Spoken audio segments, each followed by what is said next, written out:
We hope everyone enjoyed their break and everyone had a chance to reconnect. Thank you so much for keeping this lively conversation alive. We're now ready to begin with our next panel discussion titled Leaving No One Behind, Catalyzing Commons for SDG Acceleration, curated by the United Nations Development Programme, India. Please join us as we welcome our panelists on the stage. First, we invite Dr. Dinesh Marothia, President of the Indian Society of Agriculture Economics.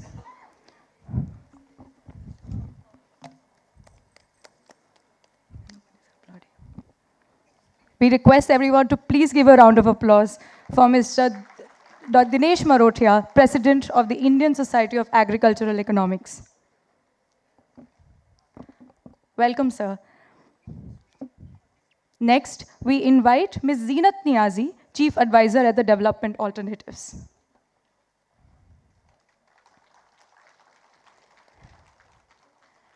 Next, we invite Dr. Muniraju SB, the Deputy Advisor at the Niti Aayog.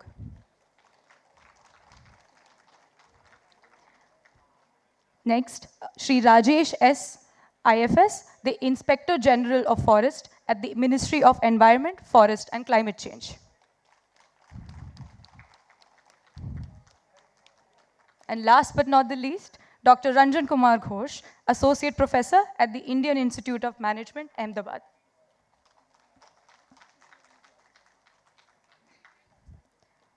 And moderating this session is Ms. Isabel Chan, Deputy Resident Representative at the UNDP India.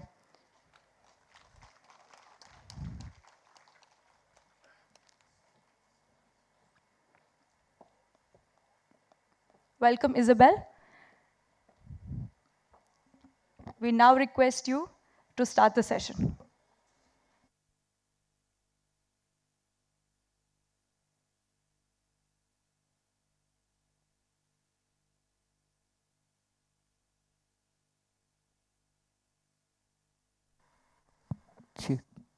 Hello. Okay, it's working. Good afternoon. Good afternoon, everybody. It is with great pleasure that I welcome you all to this Commons convening. It has started a bit earlier this morning already, and it is co-hosted, as you know, by the Foundation of Ecological Security, the Tata Institute of Social Sciences, Common Ground, Landstack, and the United Nations Development Programme, which I'm representing today. For this specific panel discussion, we will reflect together on the role of governance of commons for achieving the 2030 Sustainable Development Agenda, or we can also say the 17 Sustainable Development Goals, and also our climate, or the global climate action goals. I think with such a diverse group of participants, I don't need to convince you that the commons are critical for development and achieving the SDGs. With, as you all know, significant portions of India's landmass, forests, pastures, and water bodies, collectively known as the commons, serving the subsistence needs of 350 million people, particularly, of course, the rural and the tribal communities. Now, securing these commons is crucial for improving human well-being, capabilities, sustainable food systems, and in achieving sustainable and inclusive economies, both in rural context but also urban. You all know nearly half of the tribal people's yearly income is derived from forest resources. landless, marginalized and small-scale farmers also depend on these resources for basic human necessities and livestock needs. And the IPCC, the Intergovernmental Panel on Climate Change, has indicated that secure tenure over commons like forest is also key for mitigating climate change risks, reducing vulnerability of the poorest populations. So this was just a small introduction to set the context, but most importantly, I'm delighted to have an esteemed group of panelists with me today. We will briefly introduce them. So it is Mr. Rajesh, IFS Inspector General of Forest from the Ministry of Environment, Forest and Climate Change. Welcome, Mr. Rajesh. Then to my right, Dr. Muni Raju, Deputy Advisor, NITI Aayog. Welcome. And Ms. Niazi, Chief Advisor, Circular Economy and Climate Resilience Programs from Development Alternatives. Welcome. And we are pleased also to have Dr. Marotia, President, Indian Society of Agricultural Economies with us. Welcome. And last but not least, Dr. Kumar Ghosh, Associate Professor of the Indian Institute of Management of Ahmedabad. So, let's start with one question. It's the same question for all the 5 panelists, just to get the discussions going, and then we will go further in your specific areas of expertise. Translation is needed. Personally, I'm sorry, I will not be able to help you because I just started learning Hindi, so I will not be able to speak in Hindi. But maybe somebody can sit closer to you, sir, and then can help you with the key points. Apologies for that. Obviously, we want to be inclusive, and we can help you. So that you can also understand this important discussion. Okay, let's go to the first question. So we will discuss today about inclusive commons management. So my question is, how can inclusive commons management and community participation contribute to achieving the SDGs? More specifically, let us focus on 4 specific SDGs. SDG 1, no poverty. SDG 2, zero hunger. SDG 5, gender equality and women's empowerment. And SDG 10, reduced inequalities. So how can inclusive commons management and community participation contribute to achieve these SDGs or accelerate the achievement of these SDGs? Is there a need to revisit our frameworks we have for the governance of the commons? Then in other words, we could also say, it's the same question, but I just try to phrase it in other words. So how can we enhance this community stewardship? And how can we enhance access and participation in decision-making with marginalized communities, especially women, for the commons? Let us start with Dr. Rajesh first to this question. Thank you. And I would like to ask you to be brief. It's just about 3 minutes. Thank you so much. Thank you so much. First of all, thank you for inviting me, esteemed panelists and distinguished guests. Very good afternoon to all of you. This question is quite relevant of the current times. Perhaps this is one of the area which has been time tested in our relations with the natural resource management. If you look at the commons, they have been traditionally managed by the communities. Of course, over the last 2-3 centuries, perhaps things have got a little bit into a different dimension, but they have been brought back to a structured engagement through different statutes. And our the generic framework of Panchayat Raj system is a strong pillar available with us. Along with that, there are statutory engagements like FRAs and joint forest management committees and so on, all dealing with the management of commons. But the specific question here is how we can further strengthen it. For this, I would like to take your attention to my experience in the state of Arunachal Pradesh, which is in a landscape which has been blessed with a lot of forest. I mean to say, the real example of commons, forest, water, biodiversity, and the landscape and the culture. The indigenous communities in the state have been nurturing these commons with their own evidenced wisdom and sustainable utilization patterns. If I take a quick reflection to what their system used to manage the commons was like they used to separate areas into harvesting zones, restoration zones, and also for zones for prosperity. This is a kind of a traditional arrangement which used to be there maybe like centuries back. And right now also it's continuing in different senses. But the government of Arunachal Pradesh, in the context of climate change, has reappreciated the scenario of management of commons and come out with a new institutional arrangement. Of course, this institutional arrangement is in the context of the State Declaration on Climate Change, which is called Pocket Declaration. Perhaps this is the first ever such subnational engagement at a ministerial level by any government in the country. So this has identified 75 strategies for climate response, which is again in tandem with the different SDGs which we are pursuing to achieve by 2030.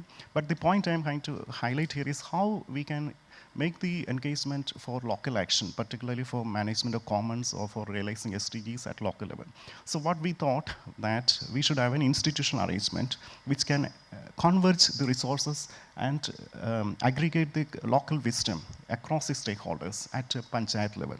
So right now we know that we have the classical, the constitutionally enabled local self-government.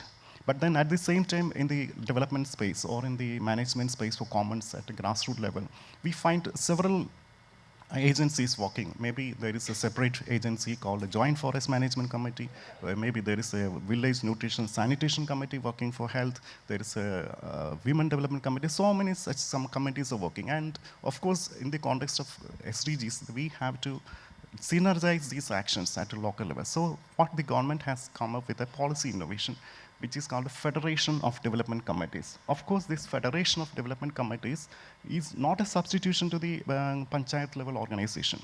Panchayat will still continue, but under the Panchayat leadership, all the development committees, like I mentioned here, including the NGO, civil society organization, and so on, will be aggregated to deliver converged actions on sustainable development. This is a policy model adopted by the government of Arunachal Pradesh and being practiced.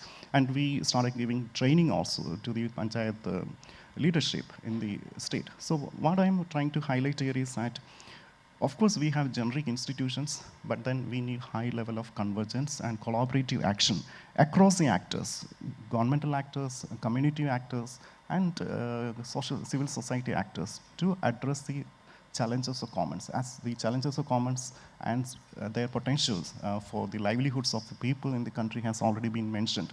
But unless we address them with a sense of equity and a sense of urgency, especially in the context of climate change, these resources are going to be like a resource of burden of management for maybe like areas of conflicts for the times to come. With that, I'd like to Thank you, Mr. Rajesh. I think a very concrete example how to institutionalize also these frameworks and how to work on convergence at a local level. Thank you so much. So I will hand over. Obviously, when we talk to Niti Aayog, I mean, I think Niti Aayog is a key institution for SDGs in India. So Dr. Muniraju, over to you. Thank you, Isabella, and dear delegates as well as the panelists here. I really congratulate and appreciate UNDP's effort in bringing out this theme. And the theme photo, which made me to remember my childhood days. As a shepherd boy, I used to graze the sheep in the field, and the commons, substantial population of this country are the commons, to be honest, because we have the system, social system, in such a way it was built. And for the centuries, the commons were deprived of their rights, especially the education. If all Indians have got educated, let us say, before India was ruled by many other countries, today there is no need of discussing about the commons was arised. India, both at the national level, state level, district level, block level, and panchayat level, we have systems to address and implement various programs, starting from food security, starting from social security, starting from wage security and all. So the question comes, the governance.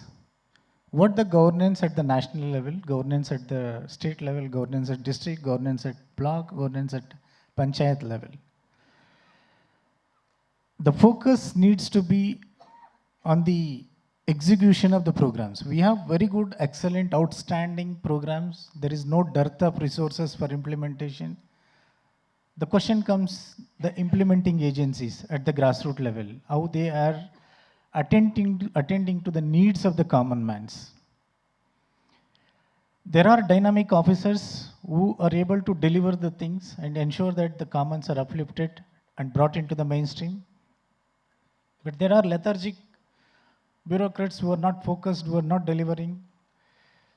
Building the capabilities is one of the major objective of course, through this platform, we can sensitize and streamline the institutional and governance structure so that the commons aspirations are met through. In fact, Niti is driving many aspects. If you see that earlier we used to have the area-based programs, now we have come up with the aspirational district block programs to completely improve the indicators, starting from health, education, livelihood, and also skilling and empowering the commons. We have aspirational blocks program, we have aspirational districts programs where dynamic officers are posted and see that dynamic officers activities are incentivized through financial as well as technical support and also building their capabilities. Starting from young professionals posted with the block level, we are working on them to bring into the mainstream. Addressing the hunger programs are there. National Food Security Act covers that. Coming to the gender discrimination, we have gender budgeting provisions in the government, and of course it is percolated to the states. States have the mandate, and if you see the statement 12 and 13 that clearly envisage each department ministry-wise provisions for the gender budgeting. Coming to the budgeting for the weaker sections, we can see that statement 10A and 10B of the union government obligates about 46 ministries to earmark specific allocations for and that envisages that allocations are reaching out to the individual beneficiary programs, household beneficiary programs, as well as the habitat development programs. The guidelines or the mandate or the obligations from national level is very clear. There is a mandate. Again, it comes to the question at the grassroots level implementation. Many block level or the panchayat level officers are not aware about what allocations are they. Here we need to sensitize the block level or the panchayat level officers. This is the allocations for the weaker section. This is the allocation for the women. This is the allocation for the marginal groups. Then they can target exclusively focusing, benefiting these commons. So through this mechanism, I believe and I hope we can achieve the sustainable development goals very. Thank you. Thank you, Dr. Muniraju. Very clearly, I think, capabilities, but also the systems which are in place to the aspirational districts and aspirational blocks program, joining what you said, the convergence, having this integrated approach. So I'm handing over to Ms. Niazi, again with the same question. How can this inclusive commons management contribute to achieving the SDGs? Thank you, Isabella. Thank you to UNDP and FES and the other organizers, especially I think Ashish, who connected me to this convening. I'm honored to be here, and I'm actually extremely humbled and inspired by the morning session. You know, basically that being my inspiration, I'm actually not talking about ground work, action work. I'll be a little bit more theoretical or maybe conceptual in my sort of input here. You talk about SDGs, and when the question came to me regarding the specific SDGs that you mentioned, and you look back on the SDG framework, you realize that you cannot act on one and not have its impact felt on every other. So acting or achieving SDG 1, 2, 5, and 10 necessarily asks us, where is the action? Is it in these SDGs, or is it in the other SDGs, in health, in water, in energy, on land, SDGs on life on land, especially number 17, partnerships. So, you know, we are saying that how are we acting on the other SDGs within, I think, a boundary condition that the SDG 13 imposes on us, which is climate change, in order that there is inclusion.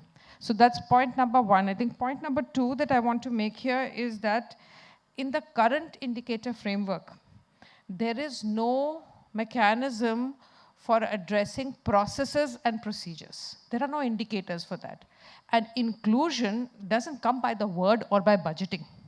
Inclusion comes by designing structured processes and programs that mandate and therefore measuring that inclusion. So we don't measure inclusion in our SDG indicator framework. So it's very difficult to say that, yes, we've got people's voices counted in, people's knowledge brought in, people's decision-making brought in, because there is no indicator for that kind of a process. So I think in that, the governance level indicators certainly are a gap, and I think that is one space that we would probably need to work on if we want to see inclusion and to see SDG achievement. And we know that when it's not included, then you have every SDG fighting the other. So there is a lot of stress and tension. The third and last point I want to make is that is just to introduce, maybe we can discuss it a little bit later, is a 3-point framework that I've sort of been working on in my studies, but I'm also, I thought it was very relevant here, is we look at inclusion. Normally, you look at inclusion from the social justice framework. So a social justice framework would talk to you about procedural justice, which is the processes to be included in, justice of acknowledging, the part where everybody is coming from, what are their contexts, what are their vulnerabilities, what are their privileges. Also distributional justice on whether everybody has equitable access to the benefits of what the commons are offering us. But I think there are two more areas which we forget. And the other 2 points in the 3-point framework is a combination of a social ecology, inclusive wealth thinking, which is more to do with how you have the ability. So the social ecology framework, Simon Daly is telling us that you are working towards converting natural capital to ultimately end of well-being, and there is the entire sets of capital that get converted. Are we converting them equitably? Do we have opportunities for everybody to make that conversion? And also, so that's one part of it. The third point is resilience. Are we building resilience? And to build resilience, you need to have the aspect of adaptive governance, adaptive capacities, and capacities for anticipation and change. And if you are not building those capacities within societies and institutions, and those capacities necessarily require inclusion, necessarily require diverse viewpoints, diverse knowledge systems to be brought in, learning systems to be brought in. Unless you have that, you can't have inclusion. So I'll stop at that and we can sort of Thank you build on this. so much. So I think very important points. First of all, obviously the interdependence of the SDGs, very important. I'd like to add SDG 16, obviously, which is also central if we talk about governance. Then obviously the process indicators, very important. And then obviously the social ecology to wealth and how that translates in opportunities for everybody. Thank you so much for these very rich points. I'll now hand over to Dr. Marotia. What is your vision and your recommendation how inclusive commons management can contribute to the SDGs? Thank you. Thank you very much, and I'm very happy to be here. I wish to thank all the organizers for this opportunity. I will only confine to the key words which you have mentioned in your question, that is the inclusive common management and the community participation. Then you have raised the question about the partnership and the framework. Now, based on my research and research of many people who have spent their lifetime on commons, I would say that the commons problem are fundamentally problem of the property rights or the tenure. Unless the secure or the insecure tenure of the commons, they will be responsible for determining the pace of the to achieve the sustainable development goals.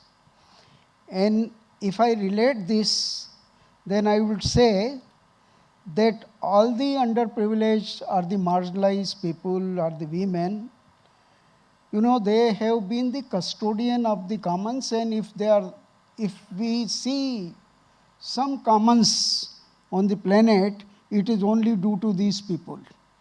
And unless you take care of their inherent tenure, no matter what kind of governance you want, no matter what kind of types of the governance, whether it is the, usufruct rights, whether it is the distributed governance, whether it is the cooperative, and you name all kind of the models which have been, investigated over the years and used the institutional framework. But the important thing is, unless you understand the dynamics, the way the tenural arrangements have been changed, and how it has affected this vulnerable people under the less privileged area. Take the example from Banswara of Rajasthan to Purulia in Bengal, 110 districts. And Gitanjay Sahu and Dr. Sudarshan will tell you that how these commons, have been affected, because these 110 districts are dominated, very rich in the renewable and non-renewable resources. And then it is the huge density of the industries. And fortunately, unfortunately, you have the n number of the state agriculture university, IIMs, you name any institutions. And if you see the distortions which have been taken place on the tenural arrangement of the tribals, then it is enormous. And there is a documentation.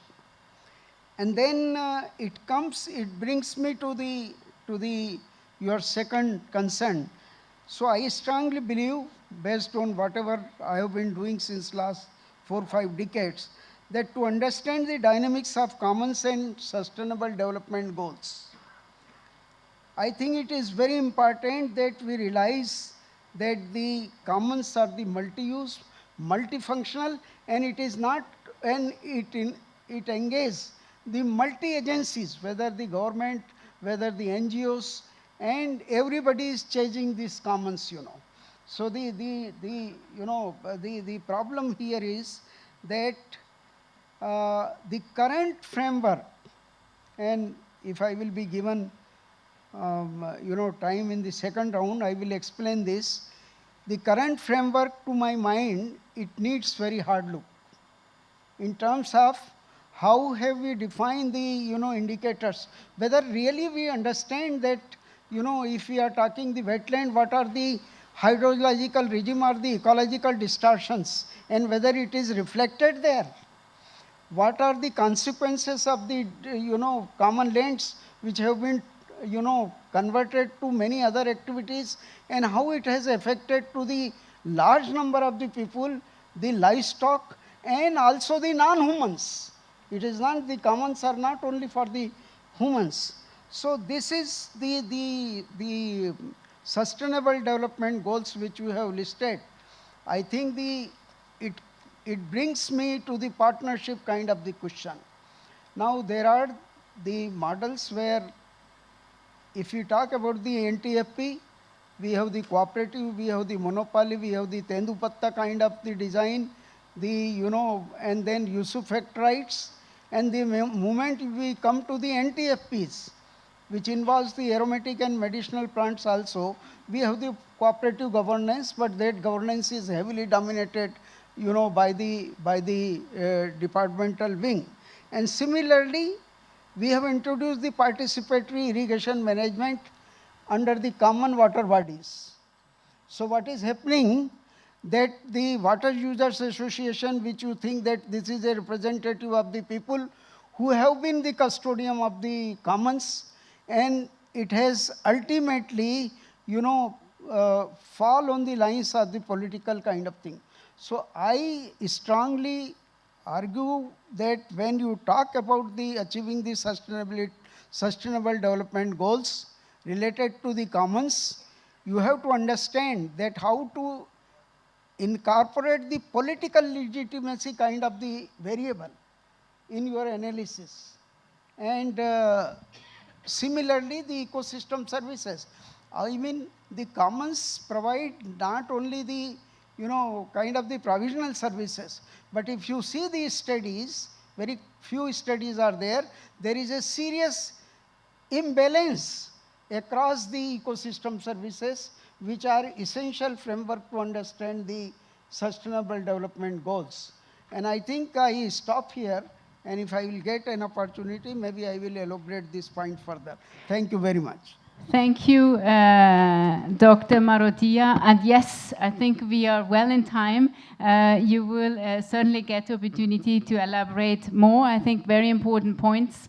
Again, all the multi-partnership, multi-agency, but also to look at the political economy, the political context, which was very important. So I now hand over to Dr. Kumar Ghosh with the same question. And then very briefly, and then I have a specific question to you, and we will continue with that. Thank you. Thank you very much to all the panelists for actually, explaining their views, and it's very difficult not to repeat many of the things which you have said. To summarize what I understand and what I've learned, and as you rightly put in your framing of the question, there is no, without commons management, there is no sustainable development goals, right? There is only development.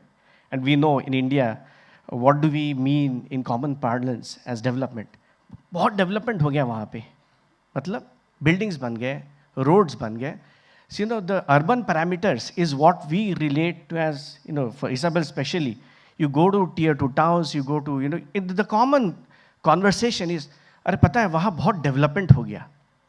Actually, in reality, probably that's a downhill where we are going in terms of the integrated ecosystem and the overall holistic sustainable development we are looking at. But that's what we think of. So I think moving forward, we all know that development means sustainable development. And I think all the policymakers are increasingly becoming aware of this. And therefore, the need for integrated understanding is very important. There is no sustainable development without inclusive or without commons management. We even know that, right? So I think, and there is no commons management without community stewardship. You cannot have individuals, you can have individual champions who will inspire and lead models, but ultimately the ownership and the onus comes to communities owning, right? So community stewardship. So I think, your question has given me a very good framework for me to take in my next classes, which I, do at my institute back there. So thanks for that. I'll just give a small example of my own experience, and then a minute or so, and then I'll end with my conclusions. Of a model we tried to implement in the state of Himachal Pradesh, which is a mountainous state. So there the problem is of actually access to water, because it's a hilly state. Now water is a very important indicator. Access to water, cutting across, like commons, cutting across SDG goals. So you can measure access to water through Har Ghar Nal, right? Which means every house has a tap. That doesn't mean every house has Jal, Har Ghar Jal. So you measure very easily. What is quantifiable is access to taps. So taps bana diye. You have, crores of rupees invested in getting those taps at home. Now you have a tick on the indicator. Very important. Access is very important. But then what about the real inclusion or the supply? Now what happens for all of you who have worked in these areas, you have spring sheds in the hilly states, not watersheds. So these are not necessarily perennial. So the source from where the water comes keeps shifting, keeps moving season to season, year to year. So this year you invested crores in getting tap, in creating. So the irrigation department, will go and will, use all the engineering to get, taps and piping done. But next season there's no water, there's no source augmentation. Where is the water coming from? Where will the water be actually coming from? So we did a pilot, a very successful pilot, where we had all the departments, as sir you rightly said, converge, right? Forestry, irrigation, public health, livestock, animal husbandry, agriculture, to come and work together. We created a portal and asked them, because there is lack of convergence. I don't need to elaborate on that, because rural development will do their project start from 2nd October, but that's not, by that time, the forestry and the livestock and agriculture have their different projects and different programs to take care. So there is chaos out there. So we try to put them in one framework. And then the outcome of all of this was we made them work together and gave the stewardship of having those sources, those springs, managed by the local communities.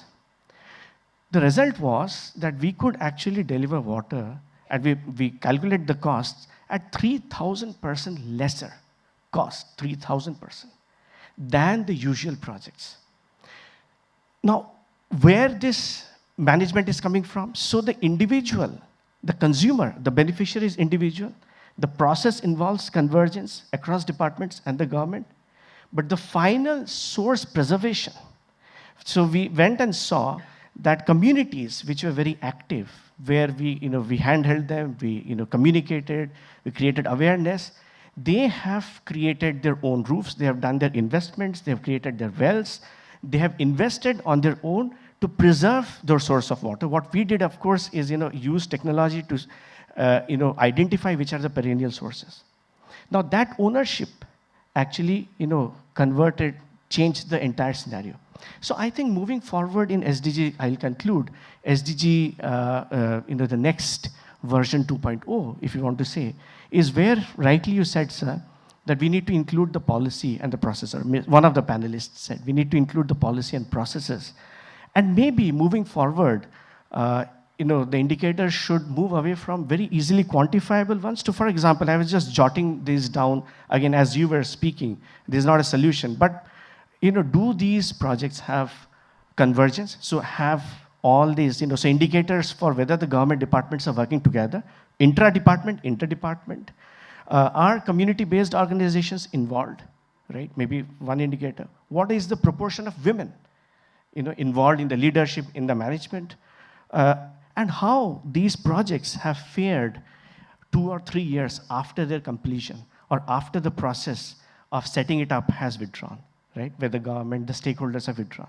I think, these, and of course, there could be many more, but what I'm saying, are raising questions that maybe we need to think in those directions.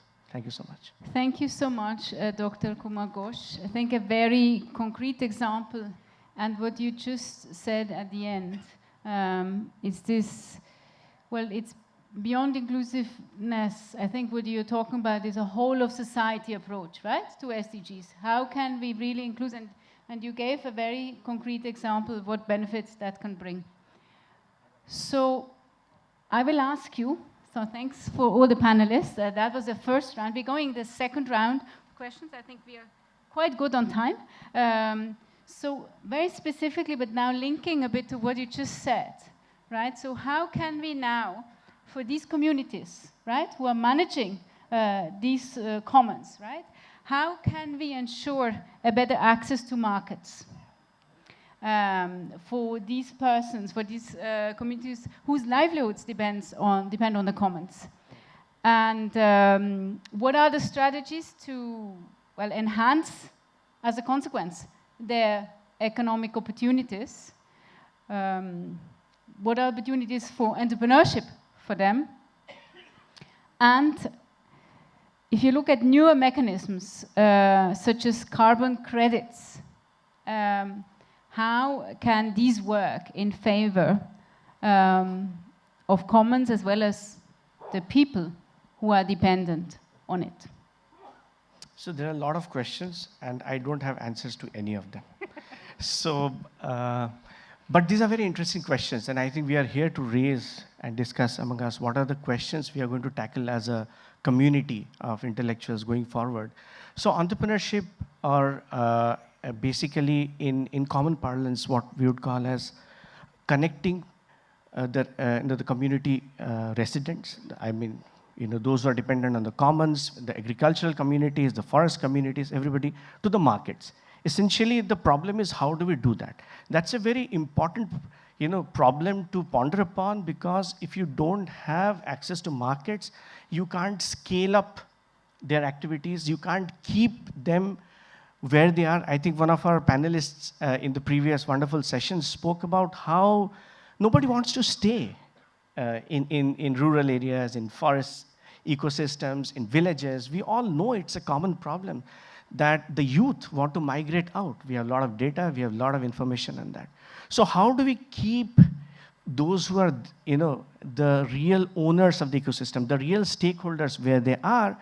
One way is to actually, give them the same economic benefits which they would have otherwise gone out and received by being in a, in an urban slum, or in an urban society doing very unskilled work, whereas they are very skilled, they are very knowledgeable in understanding the natural ecosystem because they are part of the system. So integrated value chains, how do we integrate value chains, is really an important question we need to tackle as we move forward. I think I don't have any solutions, but one thing which I see is missing is, of course, a lot of information and data.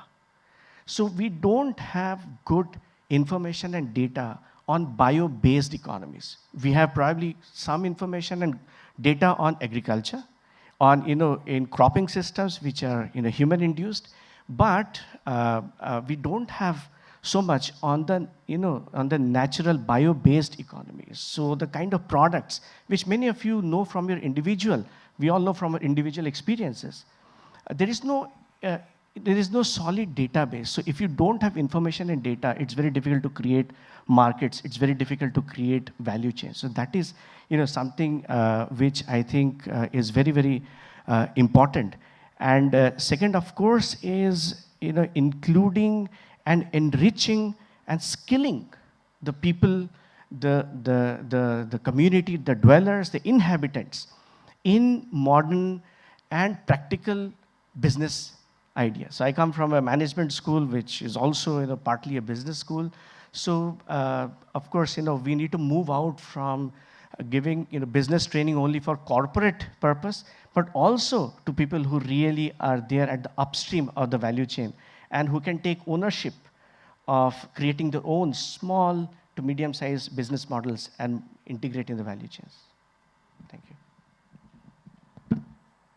Thank you. Thank you so much for this. I mean, it's true. These are big questions, but I think one important element you said is obviously the lack of data. Although I think there is a lot of efforts in India, and I'm looking at Niti Aayog obviously when I talk about data, but there is a lot of efforts, but I think at that level we still have some opportunities to enhance that, to have this more integrated value chains. So I think you have covered, without saying it, a bit the SDG 8 on economic growth. Now, I would like to go to other SDGs. We have started with SDG 1, 2, 5, 10. We have said the SDGs are interdependent. Now we have covered SDG 8. But there's also SDG 11 on sustainable cities and communities, and SDG 12 on sustainable consumption and production. So with that, my next question is to Ms. Niazi. And you have mentioned also how the youth is migrating to urban centers, and we all know the rapid urbanization in India. So, Ms. Niazi, my question to you is, how do urban commons contribute to creating inclusive, safe, resilient, and sustainable cities? And what are the specific examples that demonstrate the impact of the governance of urban commons on city development? I'll stop here. There's some follow-up questions, but I think we can start with this. Over to you.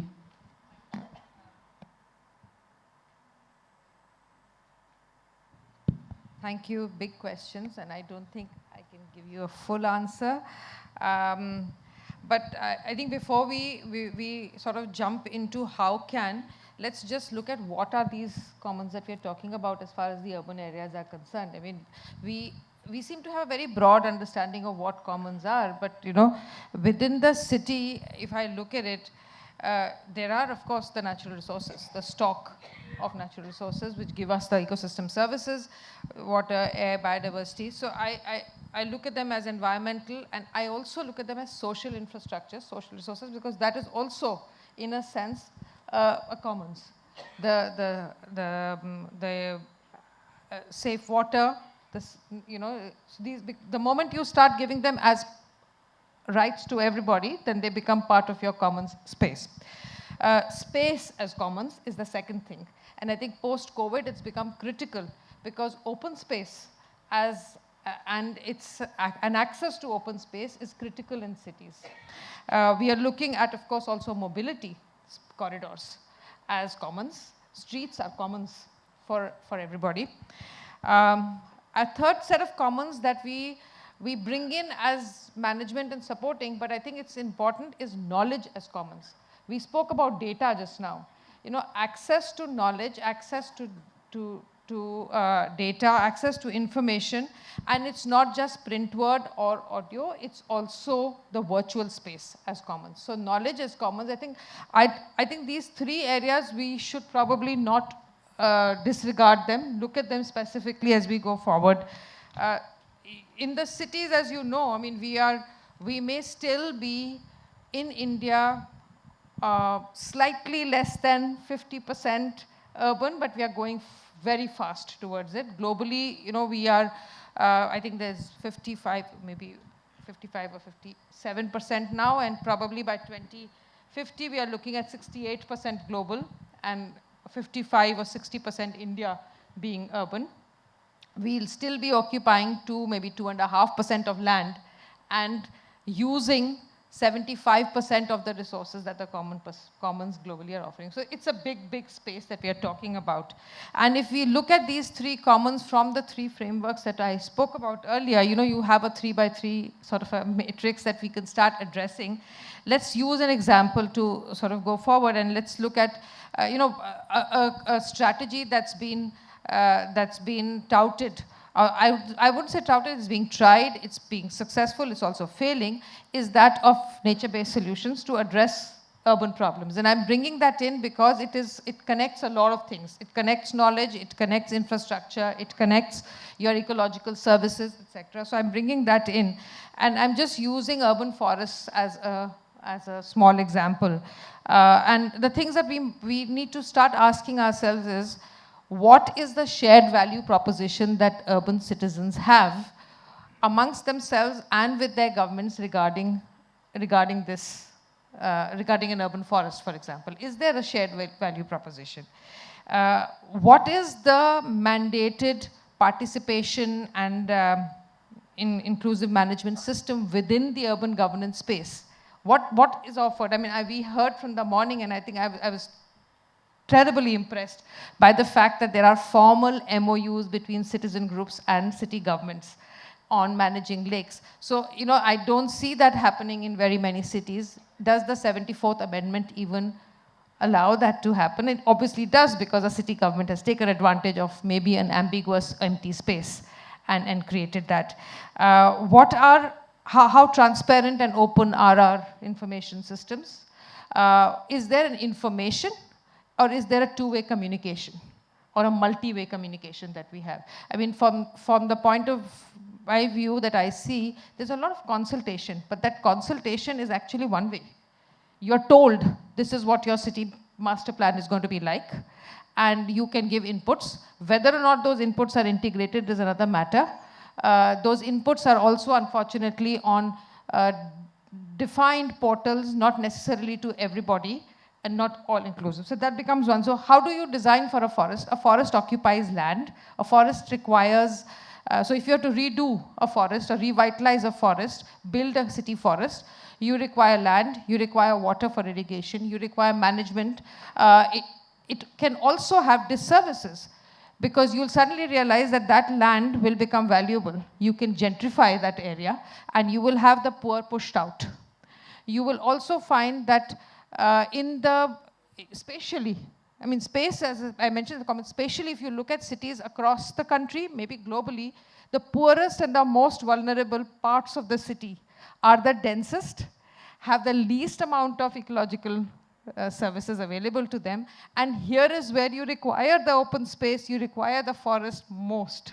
So, you know, you suddenly realize that you are being iniquitous just by the way you're designing, the value that you're giving to land. So that becomes an important aspect. I'd also like to comment on what are we measuring, because when you have a shared value proposition, you are also then looking at it on what's important to you. So am I measuring only the reduction in heat that the forest will provide me, or the aesthetic value that the forest will provide me? Am I also measuring, for example, the quality of biodiversity improvement, the quality of water improvement, the reduction in flood, so all of those things? And do I, as a common citizen, know? Then there is this whole knowledge and data space. Do I know what is the state of my commons? Do I know how to measure it?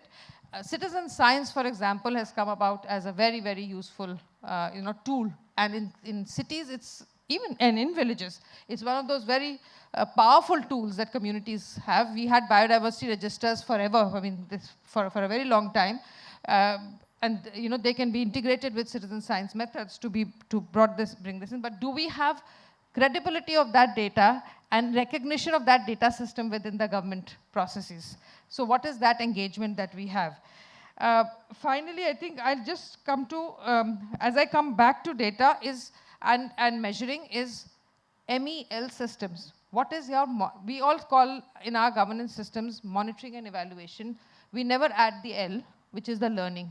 So what is the monitoring, evaluation, and learning system, and whom does it include? Where does that knowledge lie? How do you access that knowledge? I think these are just questions. And if I look at the forest space, I realize, you go around Delhi, you have the Central Ridge, you have the Southern Ridge. How many of us understand when we walk into that forest on what we are getting into? We don't. We are, as urbanites, very disconnected from our natural resources. And so I think that's, I'll probably just stop at that, and maybe there'll be Q&A and we can have a discussion more of that. Thank you so much. I think also a very rich answer to quite complicated questions. Well, important to talk about this shared value proposition, but you also, I think, mentioned maybe I phrase it a bit differently, but this citizen-generated data, right? How do we work also with this data? Well, going back to the knowledge, right? This is the commons of the knowledge as well. How do we use this knowledge? Thank you. So I'm looking to Dr. Muniraju from NITI. A lot has been said about data and also about indicators. And I think several panelists talked about already suggestions for what needs to be measured and what additional data we need to take into consideration.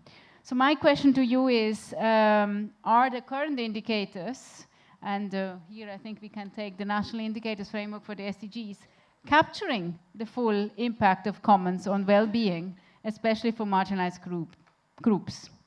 And what improvements or additional indicators might be necessary from your point of view? I think we have heard already quite a bit of suggestions from other panelists. Over to you. Thank you, Isabella. It's a right question. In fact, I would like to just to add to my panelists, see, who are the commons? If you take commons, they are mostly vulnerable groups belonging to certain castes, communities. You see, traditionally, each and every caste in Indian society have their own knowledge, their own systems, their own skills. This caste system based on their occupations, that occupation built upon the skills, but there are some younger generation might have forgotten those skills. But we need to reskill, upskill, and see that how we can build entrepreneurship among these commons. Then only we can bring them into the mainstream. Come to the indicators, parameters. See, there are various departments, ministries capture the indicators of their own programs and schemes. Come to NITI, we have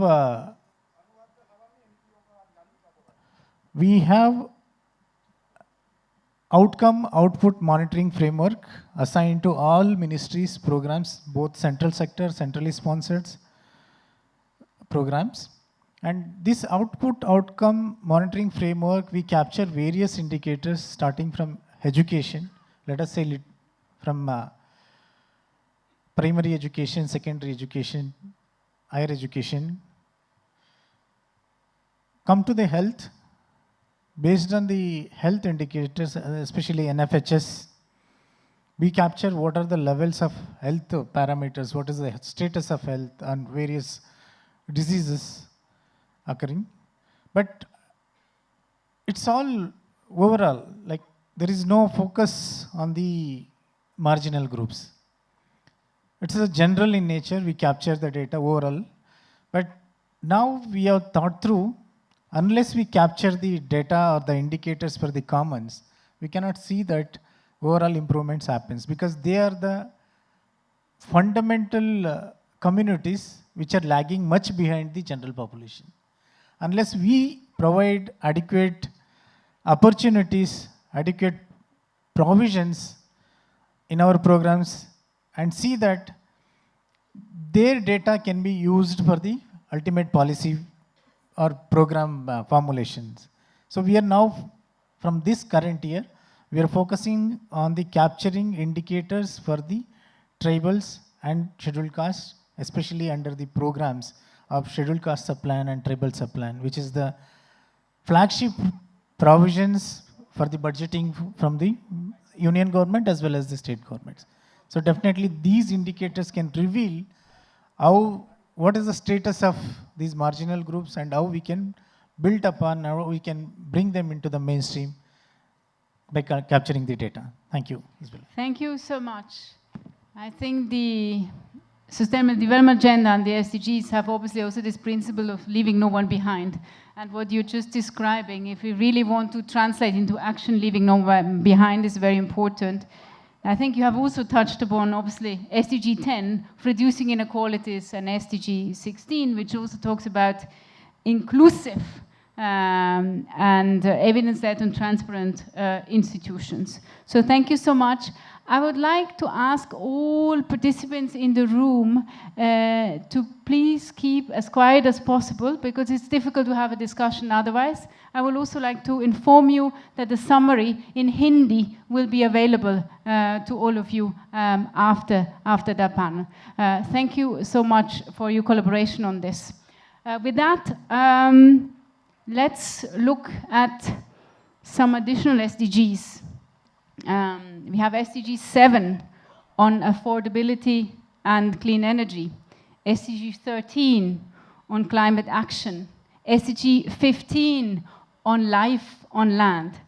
Mr. Rajesh, I think these are all SDGs which must speak to you. From your perspective, what are the nature of indicators pertaining to commons that maybe or should be included in the national indicator framework that are capturing the ecological significance as well as the community stewardship of commons? Over to you. Thank you so much. Of course, our SDG framework based on national indicator framework has been helping us to measure our achievements towards the journey to the Sustainable Development Goals. We started in 2018 from 57 at national level, and we reached 71 now. And most of these gains have been in poverty alleviation side, the climate action 13, and on the energy side, very precisely. This is a national level scenario. But now when we connect to these scenarios with the commons and the stakeholders aligned with it, probably if there is a space, I would say from an academic perspective, that we can still think of including certain indicators or sub-indicators to capture the quality and extent of these commons, because ultimately the ecological quality and the health and the extent of availability and access to the commons will determine the SDG gains of the communities dependent on them. The extent of the dependency of community on the commons was already indicated by the chair in the morning. We have nearly 300 million people straight dependent on it, and maybe perhaps an equivalent amount of people dependent in the value chains, the upstream or downstream. So it's roughly half of our country which is connecting to these all resources. So now what is important is the dimension which is from the climate change side. With the climate change, many of the commons are affected in one way or other way. Be it a forest ecosystem or a grassland ecosystem or an aquatic ecosystem, climate change impacts its vital functions. Maybe because of the like changes in the temperature or in the availability of rainfall or in the frequency of rainfall, there could be disruptions in the operation of the ecosystem itself, and which can reflect in the overall productivity of the very ecosystem, be it a forest or aquatic or so on. So if I take the example of forest ecosystems, due to climate change, many of our forests are losing their resilience. And this resilience is maybe a reflection of the strength of biodiversity present in the forest, or maybe the extent of hydrological richness of the forest landscapes, and also the extent of the kind of ecosystem services and products coming out of the forest. Take the example of water. The water is a critical ecosystem service which is coming out of the forest. And this is required for the downstream very much, maybe for agriculture or habitation and so on. So without forest maintaining its resilience to provide water, the downstream communities are also getting affected. And how it is, and an oversupply of water, like when the forests lose resilience, the chances for flash floods are very high. It can simply like question the sustainability of the habitat downstream. So it all affects the realization and continuance or sustainability of the achieved SDGs also in the longer run. So the point I am trying to say is that probably we need to look at the functioning of the commons from an SDG lens with more indicators. And if I take some readily available indicators, for example, if I take the case of forest, we have only currently 2 indicators in the national framework. Probably we have enough of data available to add more. If we take the question of biological diversity, we have data on biological diversity in the forest already available in the Forest Survey of India reports.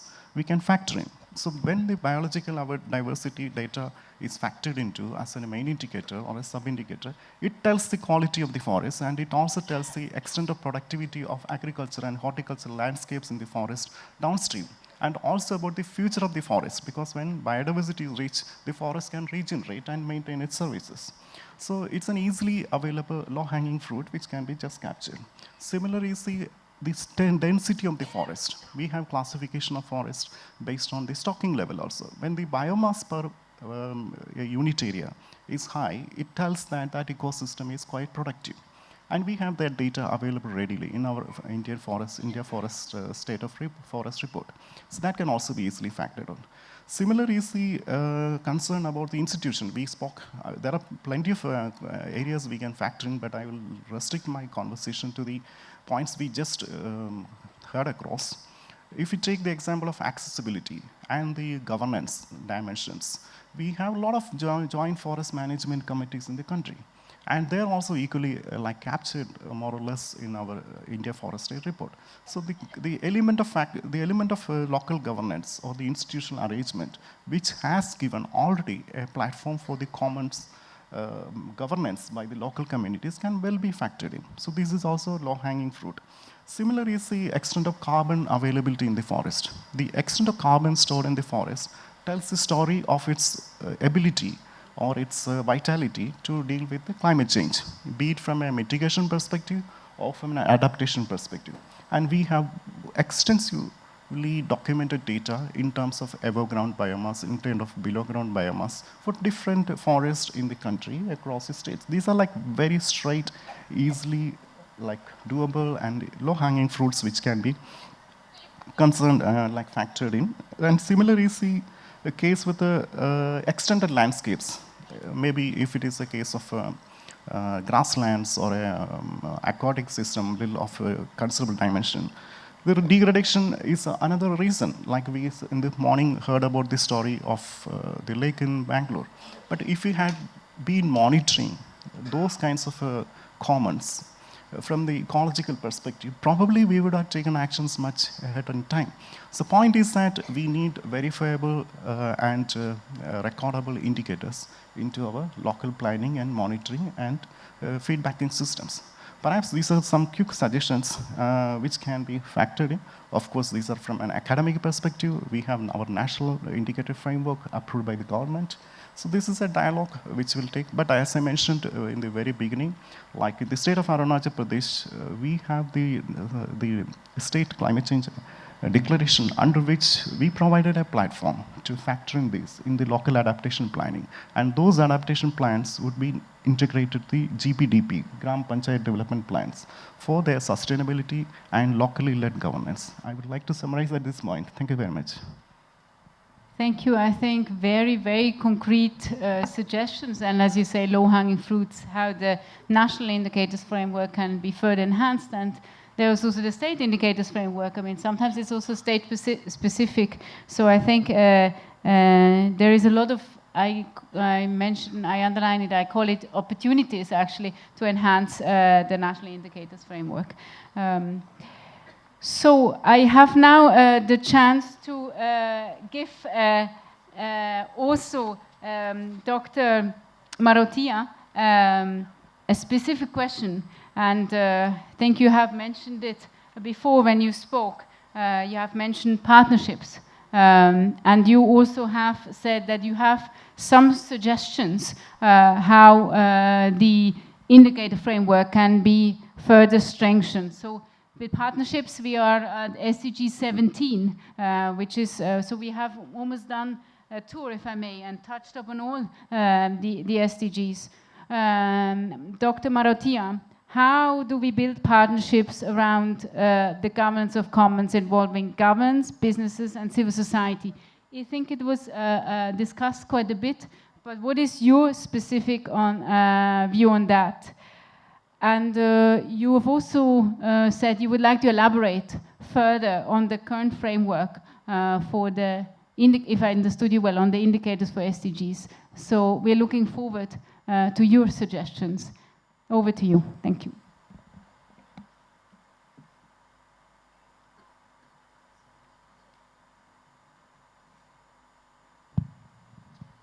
Thank you very much. I will elaborate these 2 points taking an example. And the example is, I will take the rural and peri-urban common wetlands. And then I will try to connect this with the issue which you have raised, the partnership and also the framework. Now, if you see that the multi-use wetlands, they are also multifunctional, and they have a large number of the stakeholders there. And it is being managed by n number of the state department. In many cases, the NGO is also involved. So let us understand that how this socio-ecological complex multi-use wetlands are a very rare and important commons in order to fulfill not only these 2 sustainable development goals, but most of the sustainable goals. And let me also mention that these are the commons which really, absorbing the shock of the climate change. They monitor the microclimate and they provide the aquatic crops like the foxnut, the chestnut, and those very, very highly expensive, value addition once these crops are harvested besides the freshwater aquaculture. So when the existing framework to manage this multi-use wetlands is, there is a state department of the fisheries, there is a cooperative, fisheries cooperative societies. They are the individuals who have the very small ponds, but they get the support from either the well-informed NGO who are very much, aware about the aquatic biodiversity, aquatic crops, along with the value addition. And the most important thing, if you are aware about this wetland commons, is that all the products of the aquatic crops, they have the very high value chain system, and not only the domestic demand, but they have also the international export demand. So this brings me to the question then, that the usual framework of the ecosystem services, which we generally, talk about the provisioning services, but these multi-use wetlands also provide you the regulatory service. And when I say the regulatory service, it related with the, soil cycles, the micronutrient cycles, and they monitor then in the system, they influence the climate. And then the cultural services. There are many rituals which are, being catered by these wetlands. And the religious. So if really you want to justify, then you have to, as I said, you have to revisit your framework. I very humbly, I would like to say that I disagree very strongly with some of the, indicators or the parameters which really ignore, because people who are responsible for measuring this, they don't, understand the gravity of this, the importance of this, non-monetary parameters which influence the process of sustainable development, achievement process. So this is very important to understand this. And then we come to the, kind of the, you say the partnership program. There are many good examples. They are the, if you go through the, some of the best work, which is the, commons, aquatic crop interactions. And the moment you say the interactions, you have all kind of the, you have to design your, very location specific kind of the indicators. You can't generalize. the thing which are important for the Andhra Pradesh, which may not important for Chhattisgarh or the Eastern India.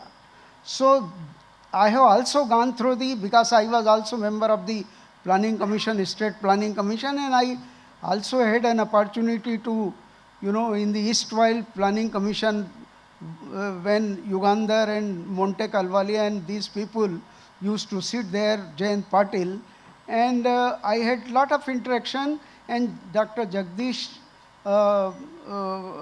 is here. We were part of the working group on the commons way back in 2012. And we have said something there. That time the sustainable development goal was not talked that much. Now, if you really want to have the workable partnership, then you have to, there are the state government which has the stake, but the maximum stake is by those people who are directly getting the benefit of these commons, whether it is the tribal. There are many women groups, which are involved in, cultivation of the flowers on the bunds of the wetlands. And they have the self-help group. So if you want to convert all these values, then you will see that how Indian framework, you have to recast this, how we can, whether we are really touch that particular level or we want to shift our frontier. So my submission is, and I want to close with this statement, that kindly, revisit your thinking when we talk about the sustainable development framework and try to understand from these people. The lady, she is sitting here. We have to understand that how you are going to do what you are doing in your village. And then you will find that those parameters which you are very easily identifiable, whether it is in dollar or in the rupees, you will find that they have much stronger variables which can, influence the whole framework. And it is a dynamic. You can always go back to the box 1 and can make the corrections in order to come to the, evaluative criteria. Here I would like to stop. Thank you very much. Thank you, Dr. Marotia. I think very important points. I would like to add the word localization also on the context-specific element, which we need to take into consideration if we look at an inclusive management of commons for SDGs. And then obviously the different values which, and also the non-monetary values which exist. I'm told that we unfortunately don't have time for questions because there will also be a 5 minutes translation into Hindi. So I will just try maybe 3 or 4 points which we can, and I'm sure, I'm sorry, I'm told that we don't have time for questions, but we will have a... It is not so simple, as Professor says. If Niti Aayog member is not knowing what means common, it is shameful to us who are working for this since long. And secondly, if Sir. is working today, where we are in a state of forest right, we are going to implement to protect our commons. Sir, It is shameful. can I ask you, maybe we can have a discussion after the panel and address some of your questions. Okay, I would like to just mention some key points. Certainly it's not exhaustive, but points for us also to further reflect. Sustainable Development Agenda, leaving no one behind, inclusion. I think several of you panelists have underlined, and it came out very strongly also of Dr. Moratia, is the whole of society approach. How do we manage to include everybody of the society? And again, that is specific also of the context of the local context or a state context. So how do we have an integrated approach and have convergence of different partners? I think that is an important one. And then how do we measure that? I think the for the indicators, we have said the indicators also need to measure the process of being inclusive. I think that is an important element which we could take away of this rich discussion. Another point is, well, to have more data. So on one hand, we said we need more data, but we also said many data is actually available. But it's not necessarily measured yet in the current national indicators framework. But it will be there, and I think very strongly it was mentioned that all the data available related to goals related to climate change or energy or life on land, these are all linked to climate goals as well, right? And there are a lot of data available, and how can we further integrate them? This is, I think, an important element. Last but not least, I think that the governance structures, obviously. How do we, in order to have the whole of society approach, what structures do we need at the local level, but also some at the central level? So how can we make this more inclusive so that this translates in, and I will come back to SDG 1, I think, in poverty reduction and equal opportunities for all in such a diverse society, dependent heavily on the commons. I will stop here, and I would like to thank you all and ask everybody in the room to give a big round of applause to all our panelists. And then I will invite Namita Mishra from FES to join us to give a summary in Hindi of this rich discussion.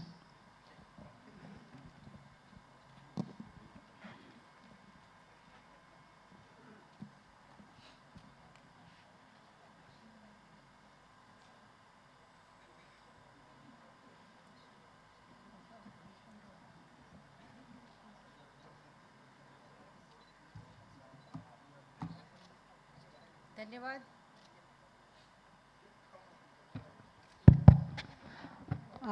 धन्यवाद इशाक, आपने समय दिया Hindi translation के लिए। मैं कुछ बिंदु जो पैनलिस्ट ने उठाए हैं उनको कोशिश करूंगी 2-3 मिनट में आपके सामने रखने की।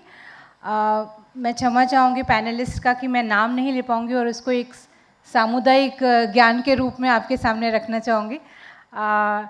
यहाँ पे हम लोगों ने जो बातचीत की है कि किस तरीके से सतत विकास के जो हमारे गोल हैं, यूएन के गोल, उसमें 17 गोल हैं, उनमें कैसे कॉमन्स उनके फ्रेमवर्क में कैसे आता है, और सूचकांक जो हैं वो जो बनाए गए हैं, क्या उसमें सामुदायिक संसाधनों, शामलात, जल जंगल ज़मीन की बात हो रही है कि नहीं, और अगर हम इसको जोड़ना चाहेंगे तो हमें क्या करना चाहिए। तो जो चर्चा यहाँ पे रखी गई है उसमें ये बात कही गई कि सामुदायिक संसाधन हमारे ना सिर्फ हमारे जीवन को चलाने के लिए बल्कि पारिस्थितिकी तंत्र को चलाने के लिए हमारे लिए बहुत आवश्यक हैं, और ये हमें आज भी बने रहने के लिए और आगे बढ़ने के लिए सतत जीवन यापन के लिए भी बहुत आवश्यक हैं। हमारे रेजिलियंस को बढ़ाते हैं, हमें लचीलापन देते हैं ताकि आने वाली पीढ़ी और हम सभी उसकी तरफ आगे बढ़ सकें। ये बात कही गई कि जो सामुदायिक संसाधन है ये सिर्फ संसाधनों के रूप में इनका विमर्श नहीं किया जा सकता है, इसमें हमें उनकी इसका टेन्योरल राइट, इसकी सुरक्षा पे बात करनी पड़ेगी। इसके जो संरक्षक हैं वो हमारे समुदाय रहे हैं, इनको हम कम्युनिटी स्टीवर्डशिप की तरह से देखते हैं, ये इसको रखते हैं, सहेजते हैं, इसकी केयर करते हैं। इनकी सहभागिता जब तक हमारे फ्रेमवर्क में ना रहे, सूचकांकों में ना रहे, तब तक हम इसके लिए आगे नहीं बढ़ सकते हैं। इनकी भागीदारी बहुत आवश्यक है। इस बात पे भी चर्चा की गई कि अगर हम अगर सिर्फ पहुंच तक बात करेंगे, संसाधनों तक, लोगों की पहुंच तक ही भागीदारी की बात करेंगे तो भी ये संभव नहीं हो सकता है। हमको ये भी बात करनी पड़ेगी कि किस तरीके से शासन प्रशासन में समुदाय की भागीदारी हो, कैसे उनका वो इस व्यवस्था में उनकी जगह बने और वो इस निर्णय में आगे बढ़ पाएँ। साथ में ये भी बातचीत हुई कि हमारे जो शहरी संसाधन है, सामुदायिक संसाधन है, वो एक तरीके से आकार ले रहे हैं, लेकिन उनमें बहुत सी चुनौतियां हैं, खासतौर से उसको देख पाना भी हमारे लिए बहुत मुश्किल होता है। पर ये एक बातचीत है जिसको हमें करना चाहिए, क्योंकि आगे आने वाले समय में शहरी सामुदायिक संसाधन बहुत महत्वपूर्ण होंगे। बाज़ार से हम अपनी व्यवस्था को कैसे जोड़ें, हमारे जो समुदाय हैं उनकी पहुंच बाज़ार तक कैसे बने, उनके पास बहुत से कौशल हैं, बहुत से ज्ञान हैं जो बहुत रिच हैं, बहुत धनी हैं, लेकिन बाज़ार तक उनकी पहुंच बनाने के लिए उनमें और बहुत से प्रशिक्षण शिक्षण की और ख़ास तौर से व्यवस्था में उनके जुड़ाव की बातचीत करनी पड़ेगी। हमारे ऐसे बहुत से समुदाय हैं जो आज सीमांत हैं, जिनकी बातचीत इस पूरी परिचर्चा में, इस विमर्श में नहीं सामने आती है। उन सीमांत समुदायों को, हमारे आदिवासी समाज को, हमारे अनुसूचित समाज को किस तरीके से इसमें जोड़ा जा सकता है, इस पे भी बात करनी पड़ेगी। साथ में ये भी बात हुई कि आगे आने वाली जो चुनौतियां हैं, खासतौर से जलवायु परिवर्तन, उसके सापेक्ष में हमें जो सामुदायिक संसाधन है ये एक सक्षम बनाते हैं।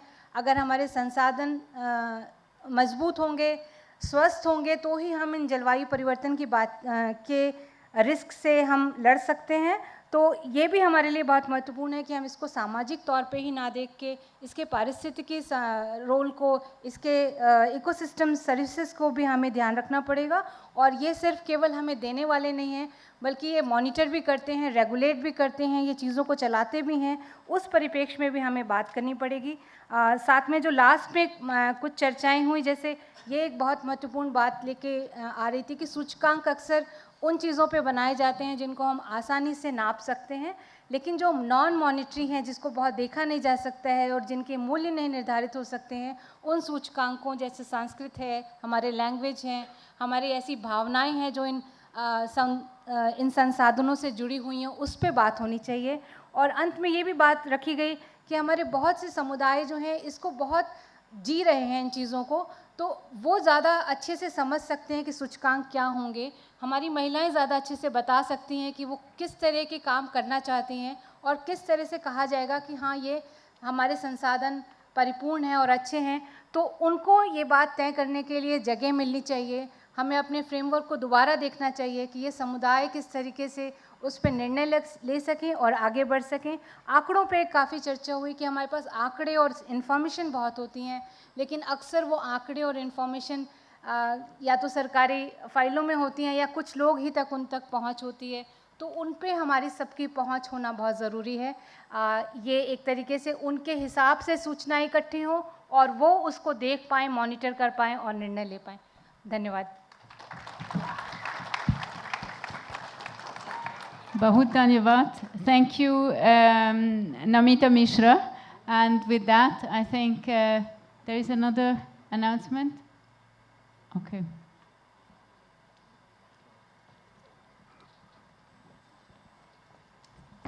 Yes, thank you very much to all the panelists as well as Isabel for moderating the session very expertly. We now request Mr. Subrat Singh to kindly do the honors of felicitating our esteemed participants. And we also request everyone to give a big round of applause. Yeah.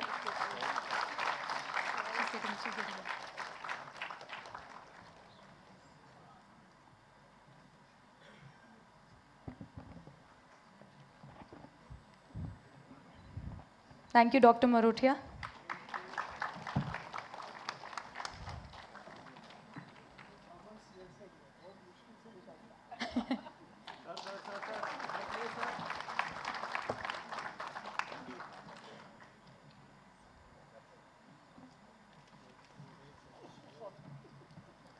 Thank you also to Ms. Niazi.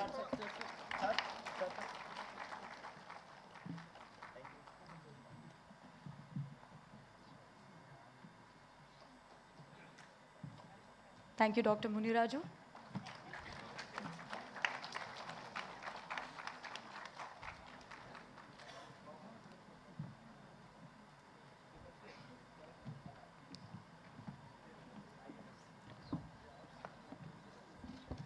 Thanks again, Ms. Chang.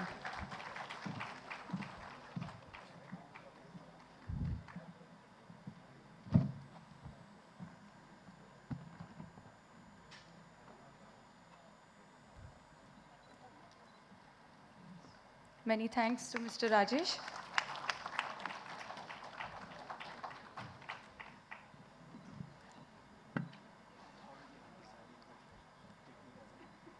As well as Dr. Ghosh. Thank you, everyone.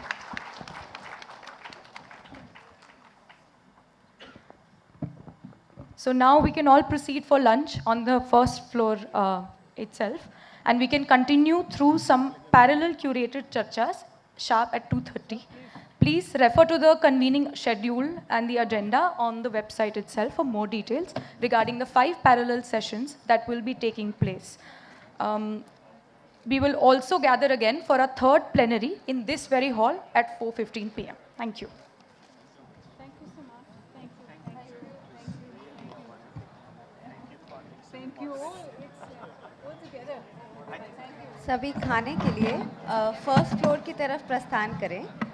उसके बाद 2:30 बजे से 5 panel sessions रहेंगे जो अलग अलग halls में होंगे। हम फिर से यहाँ 4:15 बजे मिलेंगे। धन्यवाद।